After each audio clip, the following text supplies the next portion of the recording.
Hello everyone and welcome once again to MJ's Maths and Stats. That's MJ Magic Studio to you. I am your host, your host, and as usual in the ghost mode, Mohit Jain.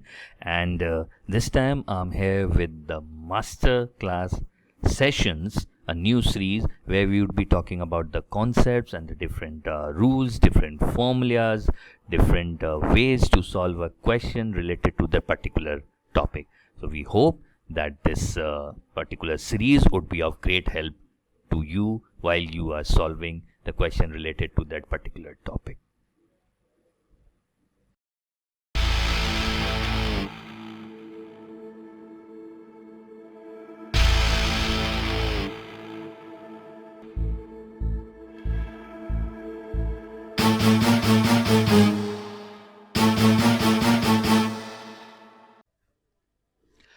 So, percent. Percent means what? Percent means per cent. Cent means 100. It is simply a unitary method to ask you that how much you have out of 100. If I say I've got 20 out of 50 in a class test, and then they will ask you what are the percentages, what is your percentage. That means we need to convert this 20 which is out of 50 to something which is out of 100. So if I score 20 out of 50, they are asking me how much I have scored out of 100, and then I'll say 40. Calculate it, it will be 40, and then we can put this percentage sign and it becomes percentage. So if I have scored 20 out of 50, that means my percentage score is 40. Whenever we talk in terms of percentage, we are actually talking about how much we have out of 100. That is what percentage means. Now, if somebody asks you what is X percent of something, maybe like A. So actually we are supposed to calculate X by 100th part of the main variable, that is A. That will become what? X into A by 100. Or A percent of X will be A by 100 of X, that is again A into X by 100. So why I have taken up this example? Just to make things simple while we'll calculate things in percentages, that X percent of A is actually same as A percent of X. These all are same. So if somewhere we see 20% of 1400 is same as 1400% of 20, or 10% of 20 is same as 20% of 10. This will help us ease calculation, the very basic concept in percentages. Now, the very useful concept in cracking questions of percentages in no time is how much we are comfortable with fractions and their conversion into percentages, or either way around, percentage to fraction. Like if I say 100%, that means we are actually trying to identify one by one, that is one of the given variable, isn't it? So here we'll talk about both fractions and percentages, which are very frequently used, like half. Half is 50%, or 50% is half. 50% of A, we are just supposed to calculate half of A, that is A by 2. 1 by 3, 33.33%. And this, I'll ask you to use it very often. Wherever you see 33.33%, always use 1 by 3. 1 by 4, 25%. 1 by 5, 20%. And use it either way around. 20%, just calculate X by 5, or 1/5 of that particular variable, you'll get 20% of that. 1 by 6 is 16.67%. Now the important one, 1 by 7, that is 14.2857%. Why I have taken 4 digits after decimal? Because all the 6 digits in 1 by 7 are recurring. That means after 7 again you will have 142857, 142857. You will find this many a times they are asking you in simplification question also 142857 bar on that recurring number, which means 1 by 7. Now with 1 by 7 is 14.2857, 2 by 7 is 28.57, like 14 double. 3 by 7 is, all the answers are here in these 6 digits itself. 3 by 7, 3 into 14 is 42. You will get the answer here as 42.85%. 4 by 7 is 57.14%.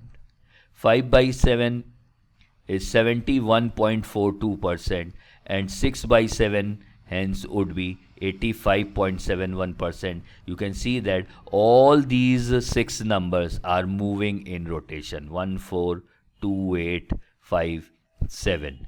1 by 7 is 14.28, 2 by 7 is 28.57, then 42.85, 57.14, 71.42 and 85.71. So please try to remember at least 1 by 7 n is integrity, because it would be of great help when asked. Like 4 by 7 can be written as 15.14. You can see it is 15.14 and 14 means 1 by 7. So in some question it would be given that calculate the percentage 57 1 by 7 percentage of 2100 is something like this. Now 57 1 by 7, we need to understand that 1 by 7 is 0.14, that is 57.14%, which is nothing but they are asking us to calculate 4/7 of the given number. Now 4/7 of the given number is 1200. So if we are comfortable with these kind of fractions and their conversion to percentage and vice versa, our life will actually become very easy while solving questions of percentages. Moving ahead on the same fractions and percentages, 1 by 8 is 12.5%. 1 by 9, the famous one again, 11.11%. Like 4 by 9 is 44.44%. It would be given like 4 by 9 percentage of something is this. So we need to understand that instead of calculating the entire percentage divided by 100 into that variable, it's always simple to get it converted into fraction and then calculate. 1 by 10 is 10%. 1 by 11, again the famous one, 9.09%. 1 by 9 is 1111. 1 by 11 is 9.09. That is 09.09. So 7 by 11. 7 by 11 is 9 into 7, that is 63.63%. Fair enough. Now 1 by 12 is 8.33%. 1 by 13, calculator value would be something like 7.6869. 7.7% is fair enough for 1 by 13. 1 by 14 is half and double, that is 7.14%. 1 by 15, the famous one, symbol of devil, 6.66%. 1 by 16, half of 1 by 8, 6.25%. 1 by 17, a prime number, so we need to remember this, 5.88%. 1 by 18 is 555, 5.55%. 1 by 19, 5.5, 5.25%. And 1 by 20 as 5%. At least we should remember how to convert fractions from 1 by 1 to 1 by 20 into percentages, because these will always help us in calculation, especially 1 by 3, 1 by 7, 1 by 9, 1 by 11. These all are of great help in calculations. Moving ahead on this masterclass on percentage is our reference frame. With what reference we are supposed to calculate percentages? Suppose I say A have got 100 marbles and B have got like 150 marbles. Now, two questions can be identified based on comparison of two variables A and B. How much is, number one, A less than B, and number two, is B more than A? Obviously, we can see that A is less than B and B is more than A. Fine. Now, if this how much is only in absolute terms, then A is 50 less than B. That is absolute. And B is also 50 more than B. This is an absolute term. But whenever these kind of questions are asked, it's pre-assumed that they are asking in terms of percentages. So A is 50 less than B, but if we are calculating in percentage, our reference frame will be anything which is after this word then.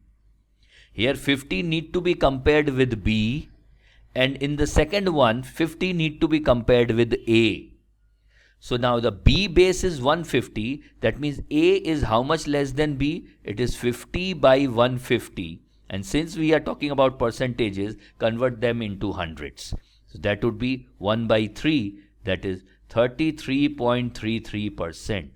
A is 33.33% less than B. Now, how much is B more than A? It is 50 more, but the here comparison is from with A. Sorry. So, A is 100, 50 divided by 100 into 100, that would be 50%. So, if A is 33% less than B, B is 50% more than A. Please make sure the reference should be written and used correctly to find the correct comparison percentages.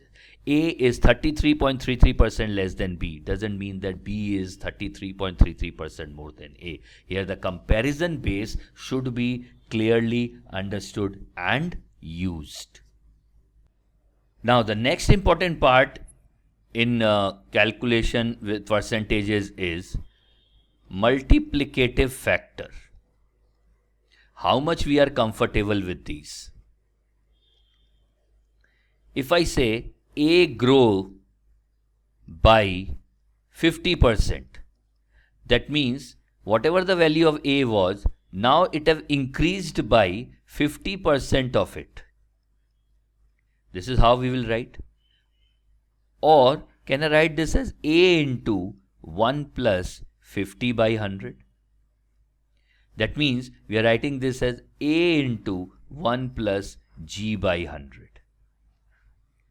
So if A grows by G percent, the new value of A would be A into 1 plus G by 100. Now how quickly we can convert this G by 100 into like decimal and use it is all up to us. Like 1 plus 50 by 100, 50 by 100 is 0.5. So straight away if it is seen that A grows by 50%, the new value of A would be 1.5A. It grows by 25%, write directly 1.25A. It will become 1.25 times the old value. This is what we mean by growth multiplication factor. It increases by 20%. Growth multiplication factor 1.2A. Increases by like 44.44%. Now you will ask whether we would be writing 1.44444A. No. Here we should move one step ahead, or we should use one more step. What is 4.44? 4.44 is 4/9. We know that. That means if something is growing by 4.44%, it is A plus 4/9 of A.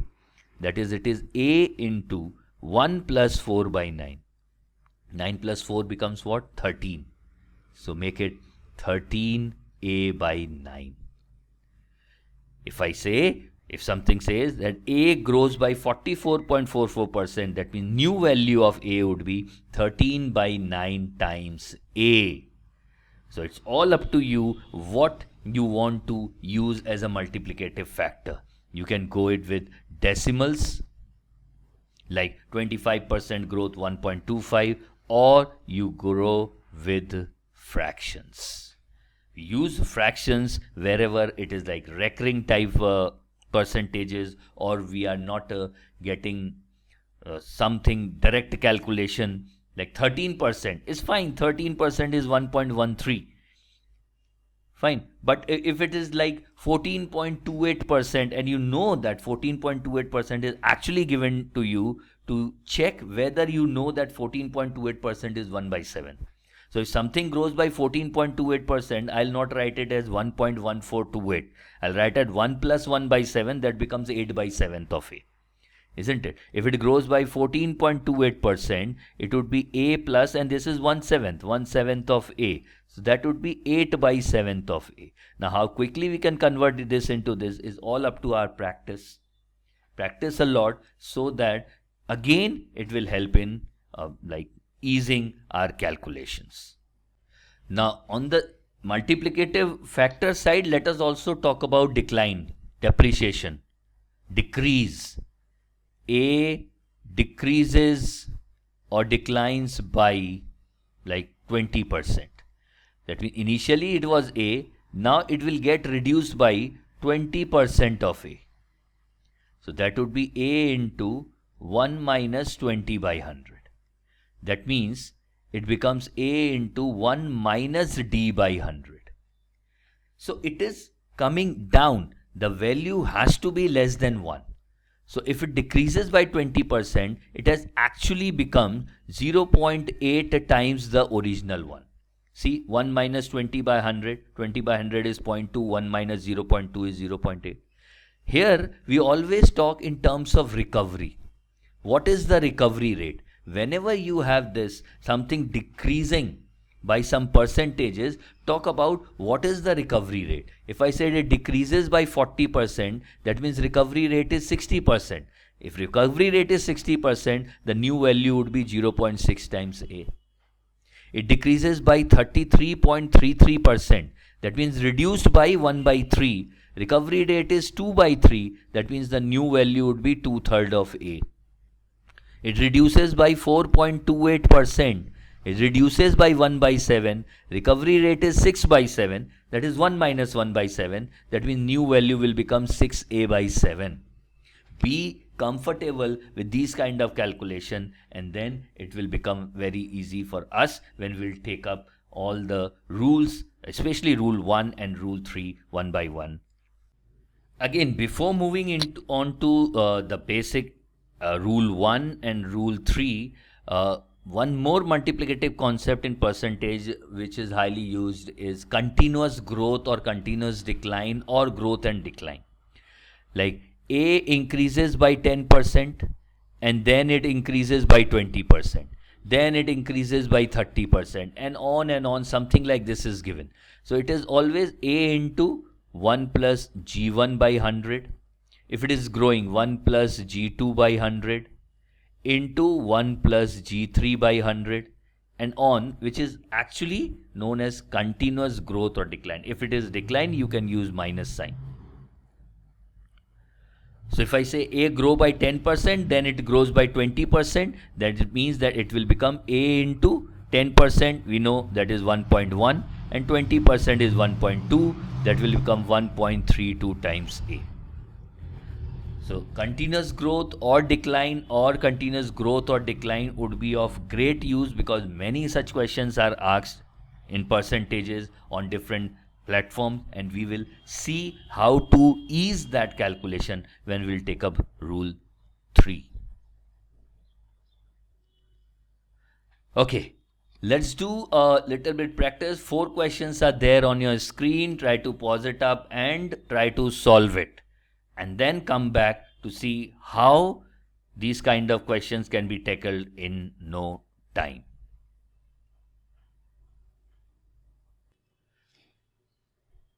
Okay, so I hope that you people must have tried these questions. But before I go and solve and talk about what and how to use our rule 1 in solving this, let us see the different situation where we can use our line changing rule, that is rule 1 from the book of rules of arithmetic. We have few situations in hand. Number one, we have got two variables x and y such that the product of two variables is always constant. Like situation is given that length into breadth, that is area of a rectangle, is constant. Situation is given price into consumption, that is equals to expenditure, is constant. Or any variable whose product is constant, whose product is not changing. We can have such a situation. We can have one more situation where we have got two variable x and y which are inversely related to each other. Inversely related to each other in the given context. Like if distance covered is constant, speed and time are inversely related to each other. We know S1 T1 equals to S2 T2 if distance covered is same. Men and time is also like inversely related to each other if the work done is constant. If the work to be done is given, like only 10 units need to be produced, then if you increase the number of men, the time taken to produce those 10 units will go down. They are also inversely related to each other. We may have situation which is also known as movement situation. Like I'm moving from one point to another point, and then I am coming back to that particular original point. I was at A, I moved to B. Now from B, I want to move to A. I have a score of like 10. I move to 12. Now I have a score of 12. I want to move to 10. So these are the three infamous like situation which you will encounter throughout your life as far as that arithmetic life of aptitude is concerned. And whenever such situation arises, we can use our line changing rule like anything. Now what it is? So now what our rule 1 line changing rule says, that if one of the variable x increases by a by b, I will talk in terms of fraction. You must be given data in percentages. Be ready to quickly convert into fractions. If one of the variable increases by a by b, other variable need to be reduced by a upon a plus b so that our assumption of situations remains same. That is, either the product remains same or the inverse rule remain, the inverse, they are inversely proportional to each other, that remains same. Or if you are moving forward, if you are going backward, that remains same. Similarly, if one of the variable x decreases by a by b, other variable need to be increased by a upon b minus a to keep that assumption set same. Now we'll take up all the 4 questions and few more questions to see that how we can use this particular line changing rule and can ease calculations. So the first example, price of sugar increases by 25%. That means we can say price increases by 25%. That means price goes up by 1 by 4. By what percentage consumption should be decreased so that expenses remain unchanged? We know P into Q is E and E remain unchanged. P increases by 1 by 4, that means Q should decrease by, if it increases by A by B, Q should decrease by A upon A plus B. That is 1 upon 1 plus 4, that is 5. Now 1 by 5 is how much? 20%. So if P increases from 100 to 125, Q should decrease from 100 to 80, and you can see that product in both the cases will remain same. 100 into 100 is 10,000, 125 into 80 is 10,000. So this is just for the sake of understanding that here in both the cases expenses remain same, but we use line changing rule straight away, and 1 by 4 will become 1 by 5 when it is going down. 20% is the answer. Next one. You were penalized by 20% of the marks. Your score was 100. You were penalized by 20% of the marks. Now your score becomes 80. By how many percentage marks, by how many percentages, it should be comma, marks should be increased to get back to the original marks. Now this is our case 3, where we are moving from A to B and then we are moving from B to A. We can use our line changing rule straight away. First, the marks were decreased by 20%. That means it goes down by 1 by 5. That means when coming back, it should come up by A upon B minus A. 1 upon 5 minus 1, that is 1 by 4. That is 25%. If it goes down by 20%, it should come up by 25% to get back to the original marks. We can see it here. Now from 80, we want to reach to 100. Difference is 20. But here, this growth is on the base of 80. 20 by 80 is nothing but 1 by 4, that is 25%. So instead of working this out, use rule 1, line changing rule, to work this out in no time. The third example that we have taken up was from time speed. You drive today at 90% of your normal speed and hence you are late at work by 1 hour. Find the normal time taken by you to reach at work at your normal speed. Suppose the normal time taken by me is t and my normal speed is s. So this is s into t is the distance which I travel. Now what had happened today, I'm traveling at 90% of the normal speed, that is 9/10 of the normal speed. And hence, I'm late at work by 1 hour. That means today the time taken by me is t plus 1 hour. So we can solve this up and can find the value of t. 10t equals 90 plus 9, t equals to 9 hours. Normal time taken by me to reach at the normal speed is 9 hours. But how to use rule 1? How to use line changing rule? Just see.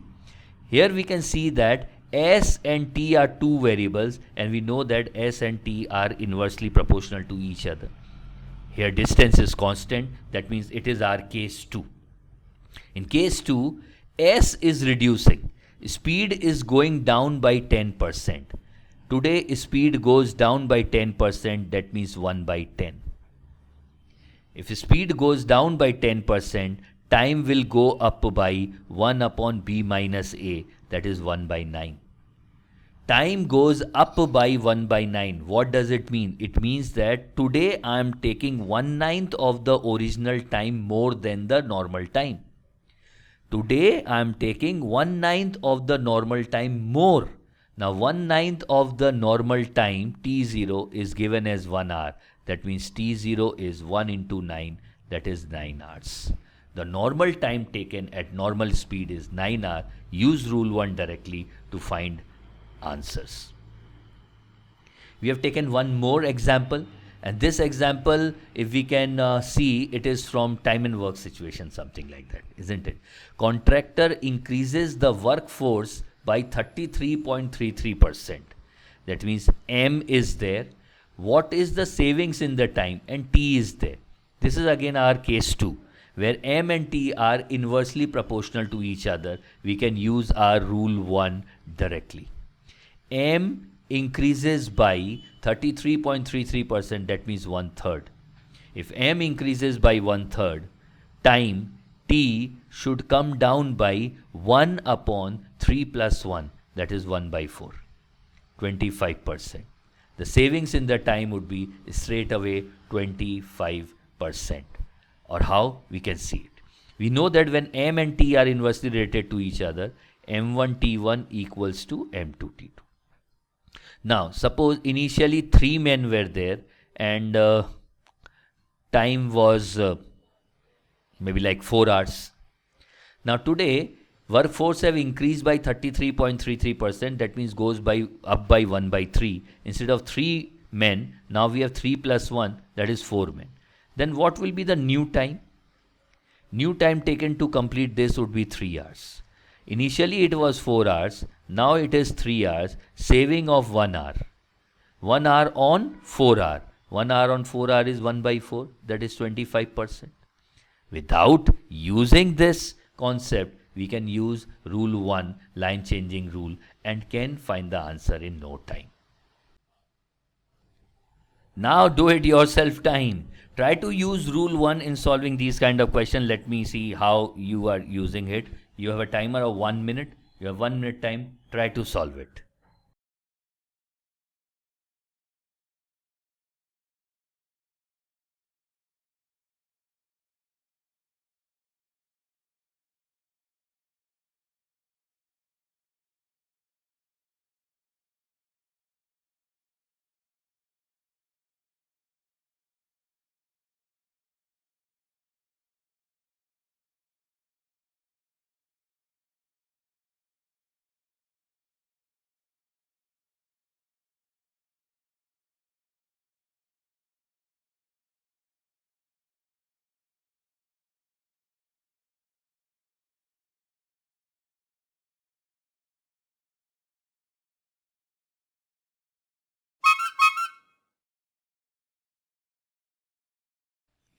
So let's see what we have. Due to decrease of the price of salt by 12.5%.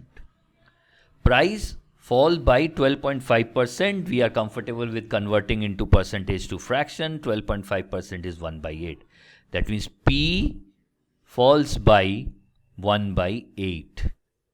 2 kg more salt is obtained for rupees 224. What was the previous price of salt per kg?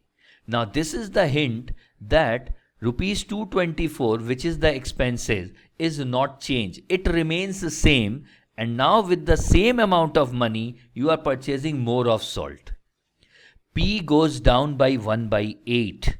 That means consumption goes up by 1 upon 8 minus 1, that is 1 by 7. Consumption or the buying of salt goes up by 1 by 7 of what? Of old consumption. That means 1/7 of old consumption is equals to 2 kgs. It is given. My old consumption was 7 into 2, 14 kgs. What was the previous price of the salt per kg? We know price into consumption is expenditure. So previous price of salt per kg was 224 by 14. Is it divisible? Let's see. 2 times 7. 2 is 112. 7 1 42 6.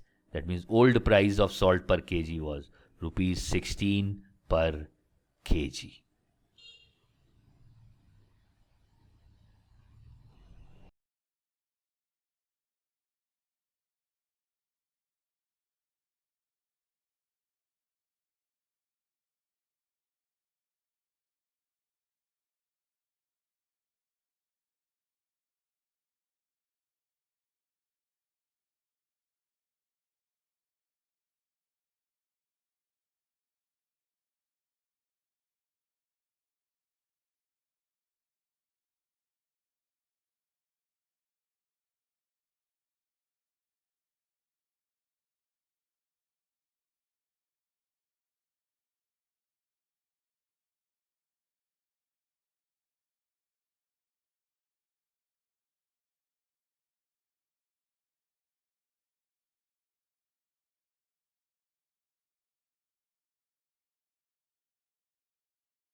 Okay, let's see again a similar type of example. The price of sugar decreases by 10%. P goes down by 10%, that is 1 by 10. And this decrease in price enables a man to purchase 1 kg more for rupees 90. Expenses are constant. That means if P goes down by 1 by 10, consumption will go up by 1 upon 10 minus 1, that is 9. 1/9 of original consumption is equals to 1 kg more. 1 kg. Original consumption was 9 into 1, 9 kgs. Find the present as well as previous price. So previous price was rupees 90 by 9 kg, that is rupees 10 per kg. and the new price have gone down by 1 by 10, or you can say that new consumption is 9 plus 1, that is 10 kgs. That's why new price is 90 by 10, rupees 9 per kg. Find the present price is rupees 9 per kg, as well as previous price was rupees 10 per kg. Let's try one more.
Okay, so I hope that you have answered by now. Yes.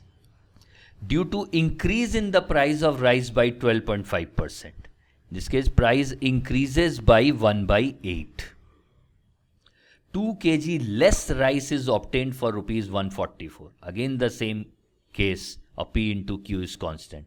As P goes up by 1 by 8, Q will come down by 1 upon 1 plus 8, that is 1/9. That means 1/9 of original quantity purchase is equals to 2 kg. Initially, quantity purchase was 9 into 2, that is 18 kgs for rupees 144. So initial price was 144 by 18, uh, 29272, that is rupees 8 per kg. Now what is the question? What is the present price of rice per kg? Present price is 8, the old price, and it goes up by 1 by 8. That means it goes up by 9. That is present price is rupees 9 per kg. What amount of rice was obtained previously at rupees 72? Amount of rice obtained at rupees 72 was 72 divided by the previous price, that is 8, 9 kgs. So answer to this particular question is rupees 9 per kg is the present price, and the 9 kgs of rice were obtained previously for rupees 72.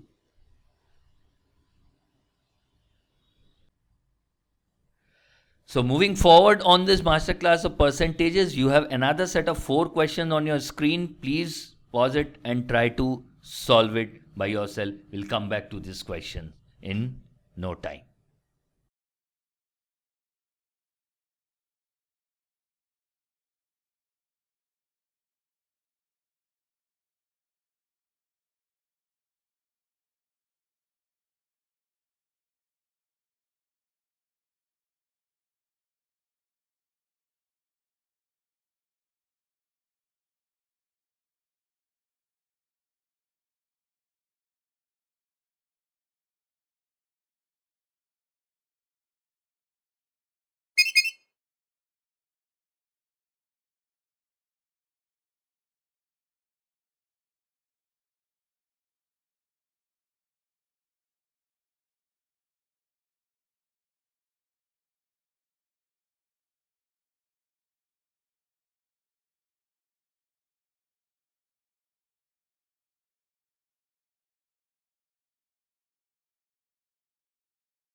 So I hope you must have invested your time properly and try to identify the answer. Let's see what is there with us to solve these kind of questions. We have rule 3, which I call it net change. And if you remember, I was talking about continuous growth and decline before taking up rule 1. Like here, let us assume that we have got only one variable on which there are two continuous changes. It may be growth or it may be decline, whatever. Then what will be the value or what will be the net effect of the two continuous changes on one particular object? We may fall back to the process of rule 3, that is net change. There is a variable which is worked on by X% and Y% respectively, one after the another, with the respective signs. With the respective signs means if it is growing, we'll take positive sign. If it is declining, we'll take negative sign. The net effect is given by X plus Y plus XY by 100. There is a variable which increases by 40% and then it increases by 20%. What will be the net change in the variable? Net change in the variable can be straight away given by 40 plus 20 plus 40 into 20 by 100. That is 68%. Next situation. Situation is similar to the same situation, but I am just changing the nomenclature. This is in case of price cheating by a salesman or by a shopkeeper. We would be discussing more about this price cheating when I will take a masterclass of profit and loss. Suppose shopkeeper increases price by M% and then he is offering discount of D%. Then his actual profit is M minus D minus M into D by 100. Please fall back to the basic format of X plus Y plus XY by 100. We are using the same format. M minus D. D is discount. It is the negative impact, negative profit to him. He is giving discount. So actual profit becomes M minus D minus MD by 100. Next situation. In case of mensuration also, we can fall back to the formula of net change. Like in case of rectangle or area or square, baby, where we have to find area, length into breadth. It is given that length changes by L%, breadth changes by B%. What is the change in the area? Change in the area is again L plus B plus L into B by 100. Fall back to the same process, X plus Y plus XY by 100. Wherever you have two variables and there is changes in the two variables, then also the concept of net change is very, very, very handy. In case of circle, we know the circumference is equals to 2 pi r and area is equals to pi r square. So in case of circle, if radius is changing, circumference will also change by the same percentage because circumference is proportional to r. If I say r increases by 10%, then circumference also increases by 10%. But area is proportional to r square. That means there is an impact of r into r. There is the impact of two continuous changes on r as far as area is concerned. So if I say that radius increases by X% in case of circle, area will increase by X plus X, that is 2X, plus X into X is by 100, that is X square by 100. Now, you may go through any manual, any book, you will keep on finding that these all formulas are given like this. But the base formula remain same, that is the net change formula, and that is X plus Y plus XY by 100 gives you the net change in two basic cases. First case, a variable, two continuous changes are applied, or we have got two variables and the product is in consideration and both the variables are changing. In both such cases, the net change formula will work, rule 3 will work.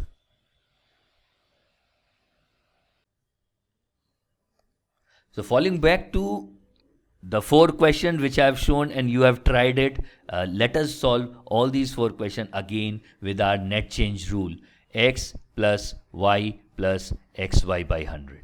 Here we are restricting ourselves to only 2 variable or 2 continuous changes. A shopkeeper increases price by 40% and then offers a discount of 10%. Case of actual profit, price cheating. Actual profit is m minus d minus m into d by 100. 30 minus 4 is 26% profit straight away. Length and breadth of a rectangle is increased and decreased by 15% respectively. Find the percentage change in area of the rectangle. Percentage change in area of the rectangle is L. In case of here plus b, we will be using minus b because breadth is decreased. Minus b minus 15 into 15 by 100. So it goes like minus 2.25%. Area of the rectangle will fall by or decrease by 2.25%. Next one. Radius of a circle is increased by 20%. Find the percentage change in circumference. We know that circumference is directly related to radius. So percentage change in circumference would be straight away 20%. Bingo. Done. Area. We know area of circle is proportional to r square. So here the impact would be 2r plus r square by 100. 2r is 40. R square, that is 400 by 100, will give 4. That means 44%. Area will increase by 44%. Bingo. Rule 3 is the king. Parallel sides of a square is increased by 10% and other parallel sides are increased by 20%. What is the percentage change in area of the rectangle? Area of the rectangle will change by, again, change in length 10, change in breadth 20 plus 10 into 20 by 100. 32%. Use rule 3 in these kind of questions. And yes, I know you must be wondering that what if there are 3 changes?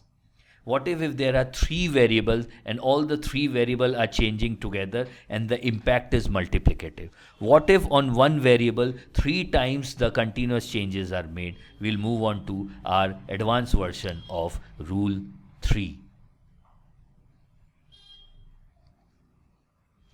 Yes, now we have extended version of rule 3.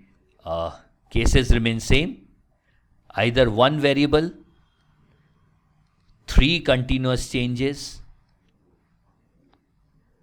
Continuous changes may be growth or decline, whatever. That means the impact would be like variable value into 1 plus g1 by 100 into or minus 1 plus minus g2 by 100 into 1 plus minus g3 by 100. The impact of this can be directly calculated with help of extended version. Or we have got 3 variables like a, b, c, and all the 3 variables are moved on or changed by some g or d factor, and then we need to find what is the effect on their product. In all these 2 cases, this is highly useful.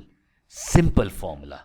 Net change is x plus y plus z plus multiply in pair and divided by 100. xy by 100, yz by 100, zx by 100 plus xyz by 100 square. Obviously with respective signs. If it is growing, it is plus sign. If it is falling, it is negative sign. For an ease, I've taken a few examples. Let's work out this example. Practice this formula. This formula looks complicated. It is actually not. It is not. Once you start practicing, this will become very easy. Let's solve few of them. 10, 10, 10. Straight away add them up. 30. Then start multiplying and dividing by 100 and write in pairs. 10 into 10, 100 by 100 will give 1. Then again 10 into 10 will give 1. Again this 10 into 10, 100 by 100 will give 1. Again all three are positive, I am putting a plus sign. 10 into 10 by 100 gone, 10 by 100 is 0.1. Net effect 33.1%. If the 3 times 10% increment is made on one variable, the ultimate change in percentage would be 33.1%. Listen to this again. We have a cube. If its side is increased by 10%, its volume will increase by 33.1%. Yes, we can use it anywhere. 10, 20 minus 10. Add up 20. Then 10 into 20 will give 2. 10 into minus 10 will give minus 1. 20 into minus 10 will give minus 2. Then 10 and 10 gone, minus 0.2. What is the net effect? 19 minus 0.2. 18.8%. So if length of a cuboid increases by 10%, breadth increases by 20%, and height is decreased by 10%, overall change in the volume of the cuboid would be 18.8%. One more quickly. 10 minus 20 minus 10, net effect is minus 20 first. Then 10 into minus 20 minus 2, 10 into minus 10 minus 1. Minus 20 into minus 10 by 100 will become positive. This will be plus 2. Now 10, 10 gone. That would be plus into plus 0.2. Why add? Because 10 into minus 20 into minus 10 will give us a positive sign. So that would be 20.8% but with a negative sign. 10 minus 10 minus 10 minus 30 plus 1 plus 1 plus 1 minus 0.1 minus 27.1%. If the side of a cube is reduced by 10%, the overall volume of the cube will get down by 27.1%. 10, 20, 20, net effect 50 plus 2 plus 2 plus 4, and 10, 20, 22 into 2 is 4. That will give us 0.4. So that is 58.4%. I can make an example out of this also. A bank gives you 10% interest in first year, then 20% interest in second year, then 20% interest in third year, and the interest is given on the compounding year over year. Then how much is the interest accumulated or collected by you in 3 years? 58.4%. Keep practicing and let's take a few more examples. Okay, a question which looks like as if it is from a compound interest is there on your screen. 1 minute, try to solve it.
A bank offers 10% interest in the first year and subsequently 10% and 20% interest CI per annum, that is compound interest, in the second and third year respectively.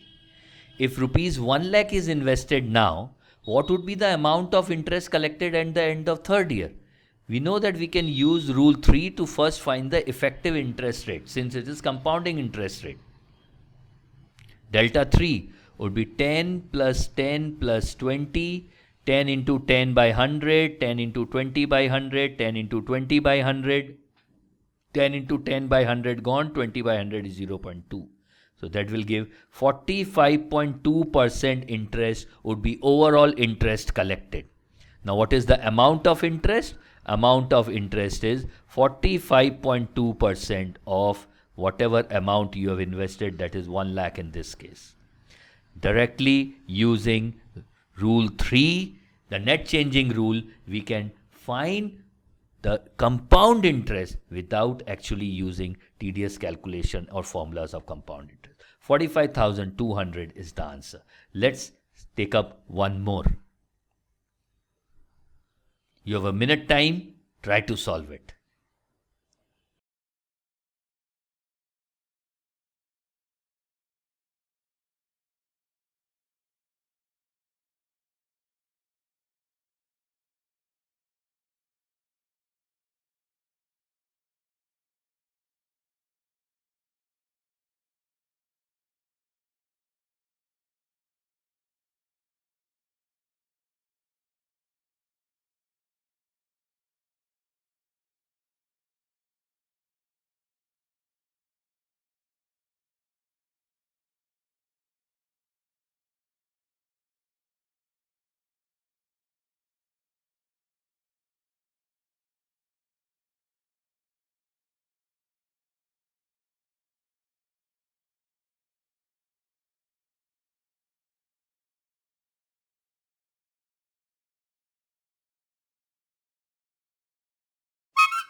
Now, this is the case of machine and depreciation. That means going down, decreasing, going down.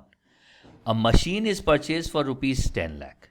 It depreciates at the rate 10%, 20% and 10% in the first 3 years of operation.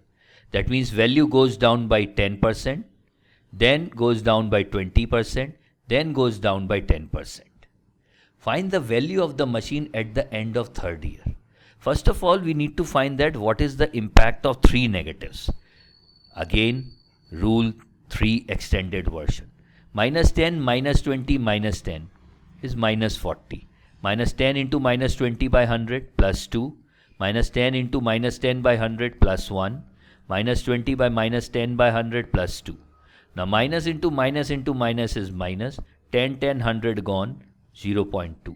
So it is minus 35.2%. So overall in 3 years, the value of the machine goes down by 35.2%. What is the recovery?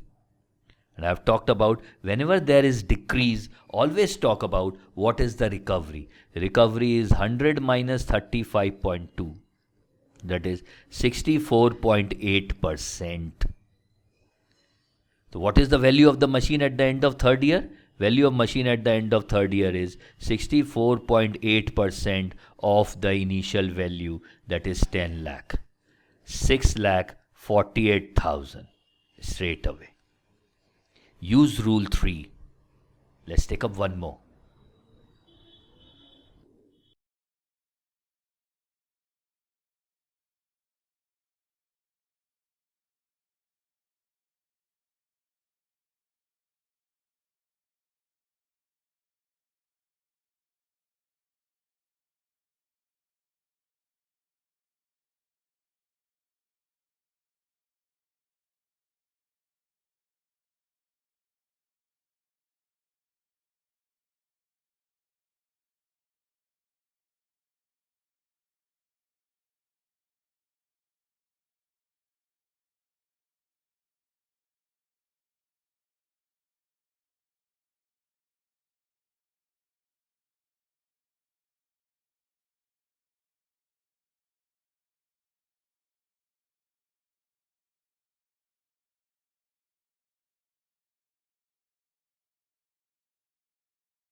Okay, on the first read, it looked like as if it is the question from profit and loss. But yes, wherever the question be from, if it follows our too simple assumption of compounding, growth or decline or changes, or there are three variables where we have changes and we are looking out for the multiplicative effect. We can use our rule 3. A purchased a phone for rupees 10,000. He sold it to B at a profit of 20%. B sold it to C at a profit of 10%. And C sold it to D at a loss of 10%. Find the price paid by D. From 10,000 we need to reach at this point. We have 3 continuous changes over 10,000 in the midway. Use rule 3. 20 plus 10 minus 10 is 20. 20 plus 10 by 100, 2. 20 minus 10 by 100 minus 2. 10 minus 10 by 100 minus 1. 10 by 10 by 100 gone, minus 0.2 left. 18.8% would be the growth in the price. So D must be paying how much? D must be paying 10,000 plus 18.8% of 10,000. That is 1880. That means D must be paying 11,880 rupees for the same instrument. And this type of questions are quite popular with TCS, and we have seen that they have asked these kind of questions many a times in percentages, which looks like a profit and loss question, but it is actually simple rule 3 net changing rule concept. To end up,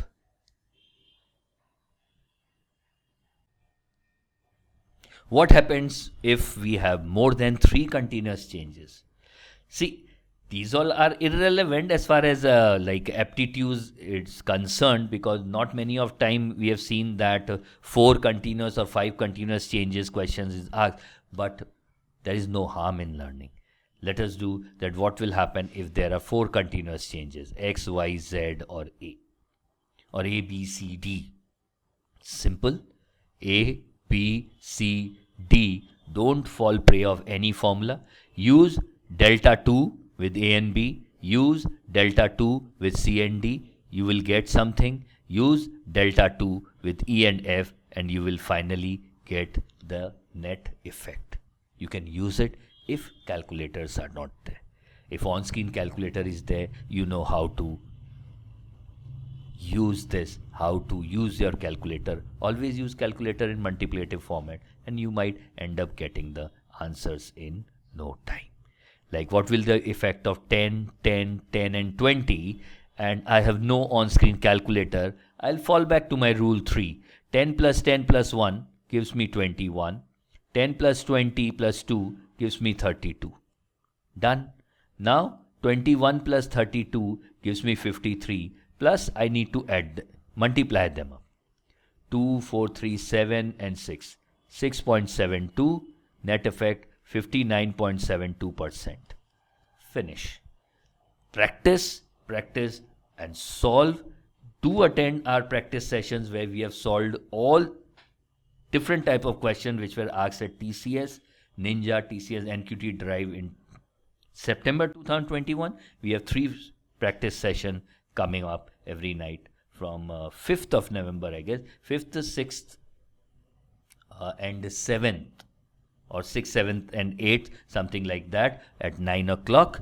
Come back. In every session we'll solve 20 good questions, and we will make use of rule 1 and rule 3 and different concepts that we have discussed in this masterclass.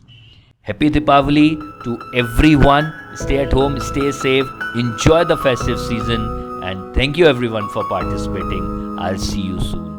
Yes, very soon. This is Mohit Jain signing off. Thank you everyone.